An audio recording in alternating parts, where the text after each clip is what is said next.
ప్రేక్షకులందరూ నమస్కారం అండి.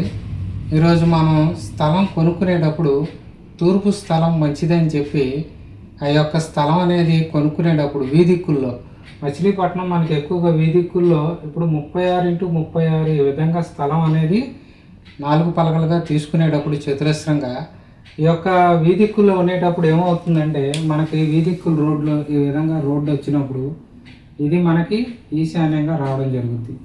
ఇలా వచ్చినప్పుడు మనకి తూర్పు అనేది ఇవ్వండి, మనకి ఈస్ట్ అనేది ఇక్కడ వస్తుంది. ఈ విధంగా తూర్పు అనేది ఇలా వస్తుంది. ఇలా మనం తూర్పు వచ్చినప్పుడు ఇదే భాగం తూర్పుగా వీళ్ళు చేయటం, ఈ ఈశాన్యం ఇక్కడికి తీసుకురావడం, ఇక్కడ మనకి తూర్పు వచ్చే ప్లేస్ ఆగ్నేయంగా ఇచ్చి మెట్లు భాగం అంతా కూడా ఇక్కడే ఇవ్వడం జరుగుతుంది.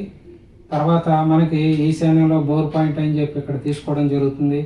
ఈ విధంగా కట్టుకున్న ఇళ్ళన్నీ కూడా తూర్పు ఎంతమంది ఇల్లు బాగున్నారు, ఎంతమంది ఇబ్బందులు పడుతున్నారు అనేది కూడా చాలామంది పరిశోధన చేయండి.